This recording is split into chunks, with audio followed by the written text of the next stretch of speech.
Are Packmasters any good in patch 6.2.1?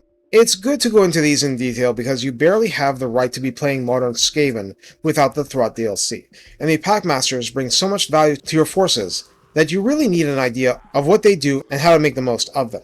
You need look no further than non-DLC Bonebreaker mounts for Chieftains and Warlords being considered Molder monsters, as why you should keep them in mind. Recruit for a nominal 1000 gold because I'm pretty sure it's less in campaign, and 250 upkeep, which is the part that actually matters. The Packmaster comes on Ultra Scale, on foot at 3572 health, so not one of the beefier heroes. Indeed, armor is only 20. Missile resistance to standard 15%. Even for Skaven heroes, leadership 50 is kinda bad. Speed 42 and charge speed 48 are nimble enough. Melee attack begins at a paltry 35, attack interval will be standard 4, splash target size large, so rat ogres on down, and max target splashed 4. Melee defense begins at 40. Weapon strength is 360, split base 240, and armor piercing 120, but there is a bonus versus large of 20, a really interesting and non-standard mixture. Charge bonus is 20, and mass is 400. The Warhammer 3 version of the Running with the Pack passive means that despite his squishiness until his mounts, which means waiting for rank 14, he still needs to be in melee to make up to 3 Molder monster units within 35 meters heal passively 0.1% per second unless and until they hit the healing cap. Note that mounted characters on Bonebreakers and Brood Horrors do count as Molder monsters for this purpose. So it's not like a network attack. The Packmaster has to get down and dirty for the healing part. On foot, the Packmaster has charge defense versus large and charge reflection. Scurry away mechanic applies and he can hide in forest. On a Brood Horror mount, Packmaster upkeep rises to 300, health to 6011, armor 40 is more than before, but inferior to the Warlords version. Speed 95 and charge speed 120 are bonkers high. Melee attack begins at 40, and each blow is poison. Attack interval 4, splash target size medium only, so Empire Knights on down, max target splashed again 4.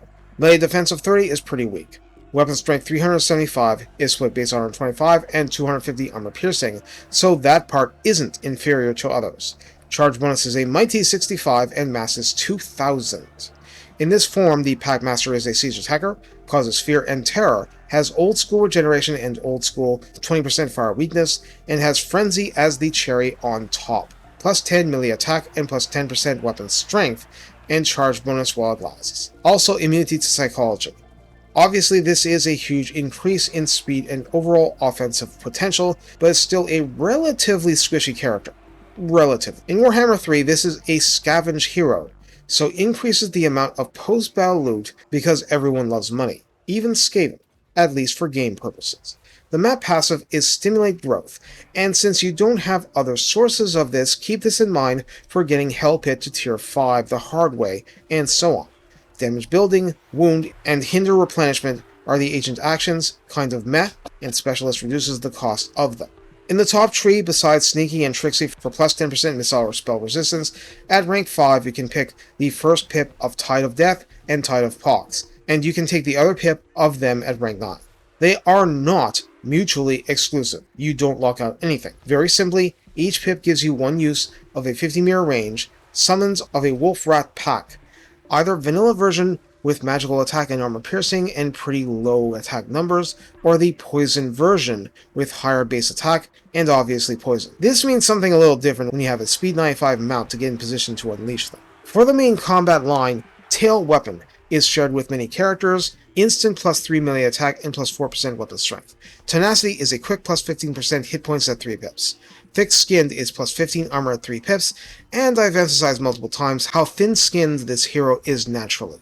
Hard to hit is plus 12 melee defense at 3, and melee defense is not his forte either. Indomitable is plus 12 leadership at 3, and leadership was also weak. Funnily, there is no midway pip, we have 2 more basic skills, and then the capstone.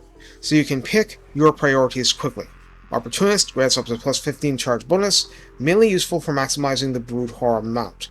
Wound Maker is your reliable plus 20% weapon strength, and then we get to Shot Caller. Requiring 6 pips in the prior line, this gives a 60-second cooldown, 24 seconds duration, infinite uses ability, cast range 100 meters. Now, it only affects a single unit, and that unit must count as a Molder monster. but as we've established, mounted characters do count as that. Warlords and Chieftains, anyway. The effects are immunity to psychology, leadership plus 16, and melee attack plus 24. In other words, it's like a single target, monsters only, stand or die buff with immunity to psychology thrown in. And there's no law that says you can't use this on a wolf rat summons to make it hit far harder than it has any business hitting for a paper-thin AT entity unit. For the very personal line, 2 pips are available at rank 10 that aren't mutually exclusive. 2 skills can be taken at rank 12 with 2 pips each but are mutually exclusive. For the former, Carrot and Stick gives minus 10% upkeep for standard recruitment Molder monsters and plus 1 recruit rank if done by the army with that Packmaster. Master Molder offers leadership plus 5 and casualty replenishment plus 5% for the same units, maximizing their use. 2 pips of Hero Catcher, and yeah, that sounds very much like a Vermintide reference. Plus 20% to Wound Agent action, and minus 20% to cost for all agent actions. Wound isn't Assassinate, but it's not nothing. Flesh Snatcher is one hell of an interesting thing. It actually grants the Packmaster a new embed passive, Replenish Troops, and gives him plus 10% over the basic value for that, and also inflicts minus 10% replenishment to enemies in the local province. I emphasize because regions can be small and limited, provinces can be stupidly large. This may free up your assassin heroes to go assassinating rather than replenishing troops. So how do we use the Packmaster? Now, while there's a niche case as an agent on the map hindering replenishment and wounding characters, I think the orthodox case is to build up to Flesh Snatcher and Shock Collar and use the hero as the support specialist he's really meant to be. You're rarely going to get anything out of him buffing himself alone, but in a Warlord and Chieftain army at minimum, or just anything making extra strong use out of Molder monsters generally, he's quite valuable even outside Thrott's faction. He's scrappy at first, and then on the Brood Horror, he really can run with the pack and do a lot of damage. The Packmaster is a non-Winds of Magic way to get the most out of Rat Ogres and similar stuff. Mutant Rat Ogres and Hellpit Abominations can take care of themselves, though they'll appreciate the passive healing. But regular Rat Ogres and Wolf Rats can really use the Shock Collar help.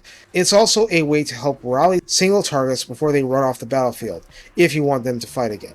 In a sense, that's not complicated, but running with the pack is like the hunger projected in a radius to up to 3 targets. If you manage it correctly, it provides an awful lot of sustain for seriously bruising forces. That's an asset to you and a danger to the enemy.